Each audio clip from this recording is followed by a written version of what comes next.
First, you will need the following: stakes, tape measure, string, string level, and a hammer. Start by placing a stake on a corner roughly where your carport or building will go. Next, measure straight across at the estimated width of your structure. In this example, we are measuring 18 by 20 feet. Place another front stake and continue by placing 2 more stakes at the back. Now go to the first stake you placed. Measure up 6 inches from the ground and place a mark.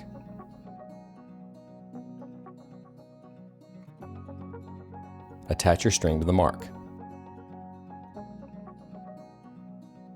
Now, pull your string to the stake in the back, directly behind your first stake.